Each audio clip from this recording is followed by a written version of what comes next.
Selamat datang kembali di channel Ragam Dunia. Semoga kita semua dalam keadaan sehat walafiat, serta selalu dalam lindungan yang Maha Kuasa. Amin.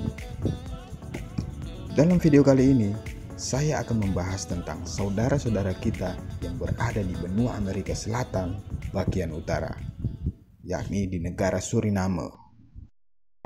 Tonton video ini sampai selesai karena banyak informasi yang menarik yang bisa kalian dapat dari video kali ini. Suriname adalah sebuah negara yang terletak di benua Amerika Selatan bagian utara. Kota Paramaribo merupakan ibu kota dari negara Suriname ini. Negara ini merdeka dari Belanda pada tanggal 25 November tahun 1975.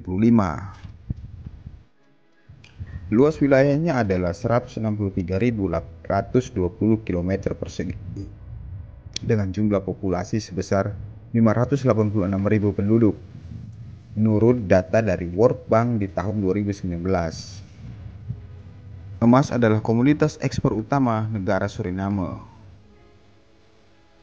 Komoditas ekspor lainnya adalah batu pecah atau batu tumbuk, aprikot, kayu, beras, sisa skrap dari besi atau baja, ikan beku, kerikil, gavel, dan juga sisa dari skrap tembaga. Dan komoditas impornya adalah mesin-mesin, kendaraan bermotor, daging, ayam beku, semen, alat-alat berat, dan makanan siap saji. Suriname berbatasan dengan Guyana di barat, Guyana Prancis di timur, serta Brazil di bagian selatan. Negara Suriname sangat erat kaitannya dengan Indonesia, terutama suku Jawa. Tapi sebetulnya di negara ini tak hanya terdapat keturunan Jawa. Memang keturunan Jawa paling banyak, tetapi juga ada keturunan Sunda, Madura, Minang, dan Aceh. Di sana keturunan Jawa juga bukanlah mayoritas. Jumlah populasinya di sana hanya 15% dari total penduduk keseluruhan. Mayoritas etnis di Suriname adalah etnis Hindustani, diikuti oleh etnis Maron dan etnis Sreole. Keturunan Jawa di negara tersebut sangat mahir berbahasa Inggris dan Belanda. Di negara Suriname juga terdapat bahasa slang yang dikenal sebagai teka-teki, serapan dari bicara dalam bahasa Inggris yang merupakan campuran bahasa Jawa, Inggris, dan Belanda. Kelompok imigran Indonesia pertama berjumlah 94 orang.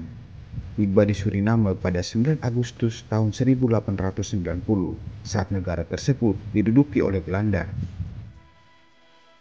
Awalnya hanya sebagian kecil dari para imigran Jawa di Suriname yang dapat berbahasa Belanda.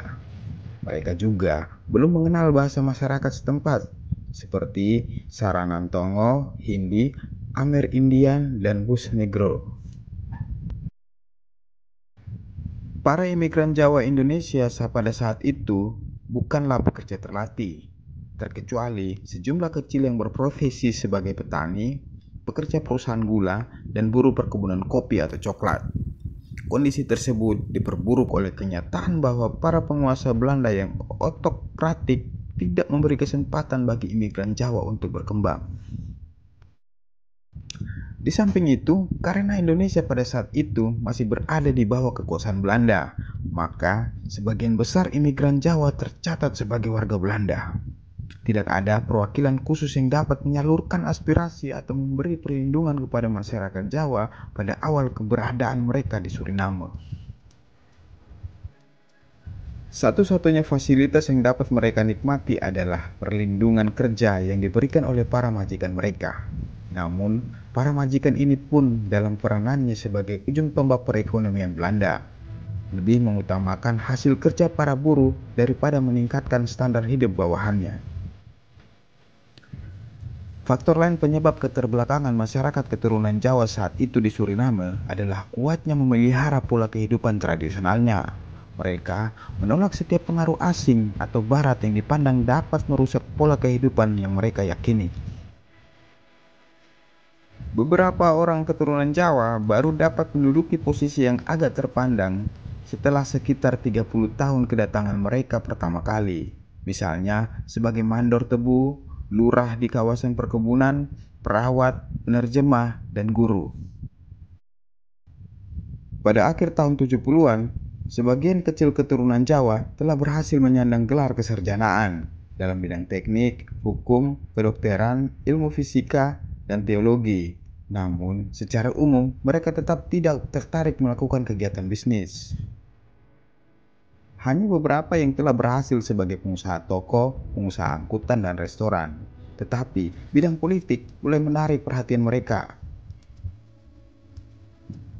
Masyarakat Jawa terkotak-kotak oleh adanya beberapa partai yang dipimpin oleh orang-orang yang memiliki pengaruh kuat dan tidak didasarkan pada ideologi yang jelas. Pada pemilu tahun 1977, partai-partai Jawa secara bersama-sama berhasil memperoleh 4 kursi di parlemen. Pada tahun 1979, 2 orang keturunan Jawa berhasil menduduki jabatan menteri dan seorang lainnya menjabat deputi menteri. Lalu, di tahun 1991, dalam masa pemerintahan Presiden Vientiane, 3 jabatan menteri dipegang oleh orang keturunan Jawa. Kalangan Muslim asal Jawa di Suriname hingga sekarang masih terkotak-kotak dalam beberapa kelompok, yaitu 1. Kelompok yang sudah maju umumnya tergabung dalam organisasi SIS atau Stichting Islamiste Gemeente in Suriname. Masjidnya sudah mengikuti arah kiblat yang benar, mengarah ke timur atau Ka'bah. Masjid yang tergabung di organisasi tersebut tersebar di desa-desa. Beberapa masjid terkenal dan dikelola keturunan Indonesia antara lain Masjid Nabawi di Paramaribo, Masjid Namiroh di Leystrop, dan Masjid Darul Falah di Buleleng.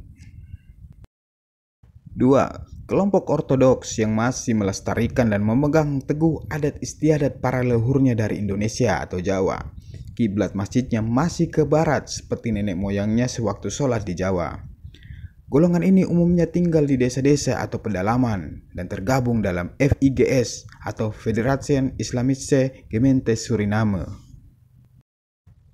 3. Kelompok yang masih melestarikan adat istiadat Jawa tetapi arah kiblatnya sudah mengarah ke timur atau Ka'bah. Mereka tergabung dalam organisasi PJIS atau Persatuan Jamaah Islam in Suriname.